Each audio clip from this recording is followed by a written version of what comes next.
ഇന്നത് മൈദയും കൊണ്ടൊരു എന്താ പറയുക, ഒരു പാൻ കേക്ക് പോലെ ഒരു സംഭവം ഉണ്ടാക്കുക കേട്ടോ. പരീക്ഷണമാണ്. അപ്പോൾ അതിനായിട്ട് മൈദ മിക്സിയിൽ അടിച്ചതാണ്. മൈദ കുറച്ചെടുത്ത് വെള്ളം ചേർത്ത് കുറച്ച് പഞ്ചസാരയും ഉപ്പും ചേർത്ത് മിക്സിയിൽ അടിച്ചിട്ടാണിത് പാത്രത്തിലാക്കി വെച്ചാണ്. പിന്നെ ഒരു കോഴിമുട്ട എടുത്തിട്ടുണ്ട്, കുറച്ച് വാനില എസൻസ് ആണിത്. എന്നിട്ടിത് മിക്സ് ചെയ്യണം. കുറച്ച് ഈസ്റ്റ് എടുത്തിട്ടുണ്ട്. ഈസ്റ്റും കൂടി ചേർത്തിട്ട് നമുക്കൊരു അരമണിക്കൂർ വെച്ച ശേഷം നമുക്ക് സാധാരണ അപ്പം ഉണ്ടാക്കൂലേ അതുപോലെ ദോശമാവിൽ ചുട്ടെടുക്കാം കേട്ടോ. ദോശമാവ് ഉണ്ടാക്കൂലേ ഇങ്ങനെ, എന്താ പറയുക, സാധാരണ ദോശ ഉണ്ടാക്കൂലേ, ദോശ ചട്ടിയിൽ ചുട്ടെടുക്കുക. അപ്പോൾ ഇത് കണ്ട മാവ് നല്ലോണം ഒന്ന് പൊങ്ങിയൊക്കെ വന്നിട്ടുണ്ട് കേട്ടോ. ഒരു അരമണിക്കൂർ കഴിഞ്ഞ് ഞാൻ ഇതിൽ കുറച്ച് മഞ്ഞൾപ്പൊടിയും കൂടി ആഡ് ചെയ്തിട്ടുണ്ട്. ഇനി നമുക്കിത് സാധാരണ ദോശച്ചട്ടി ഞാൻ അടുപ്പത്ത് വെച്ചിട്ടുണ്ട്.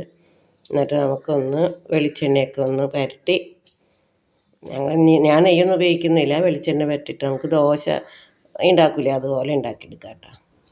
നമ്മുടെ അപ്പം പരീക്ഷിച്ചത് പാൻ കേക്ക്. ഞങ്ങളുടെ ചച്ചു പറയണ പോലെ, എൻ്റെ ബ്രദർ കാനഡയിലുണ്ട്. ഞങ്ങൾ 2 ചേച്ചിമാർക്കും ഒരാങ്ങളേ ഉള്ളൂ. ഞാൻ പറയാറില്ലേ, നിജിലിൻ്റെ മോള് എപ്പോഴും വീഡിയോ കോളൊക്കെ ചെയ്യുമ്പോൾ പറയേ പാൻ കേക്ക്. അപ്പം ഞാൻ ഇന്ന് പാൻ കേക്ക് ഉണ്ടാക്കി. അവളുടെ പേരാട്ടാ ചച്ചു എന്ന്. അപ്പം ഉണ്ട്, പരീക്ഷ വിജയിച്ചു എന്തായാലും. അപ്പം നിങ്ങളിതൊന്ന് പരീക്ഷിച്ച് നോക്കുക.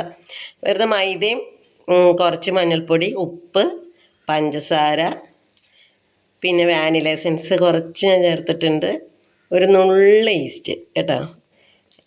നല്ലതായിരിക്കും എന്ന് ഞാൻ വിചാരിക്കുന്നു. എന്തായാലും നമുക്കിതൊന്ന് രുചിച്ച് നോക്കിയിട്ട് നല്ലതായിരിക്കണം. എന്തായാലും എൻ്റെ പരീക്ഷണം വിജയിച്ചിട്ടുണ്ട്. കാരണം ഞാൻ വെള്ളം കൂടിപ്പോയി എന്നൊക്കെ കരുതിയത്. അപ്പോൾ എല്ലാവരും നിങ്ങളൊന്ന് പരീക്ഷിച്ച് നോക്കുക. ചായക്കൊക്കെ നല്ലതായിരിക്കും. നമുക്ക് വെറുതെ ഒന്നും ഇല്ലാതിരിക്കുമ്പോൾ കുറച്ച് മൈദ കുറച്ചെടുത്താൽ മതി. കുറച്ച് മൈദ എല്ലാ ദിവസവും കഴിക്കണം നല്ലതല്ല മൈദയൊക്കെ. അതുപോലെ ഇടയ്ക്കൊക്കെ ഇതൊക്കെ ഒന്ന് പരീക്ഷിച്ച് നോക്കാം. അപ്പോൾ എല്ലാവർക്കും നല്ലൊരു ഞായറാഴ്ച നേരുന്നു. Happy Sunday.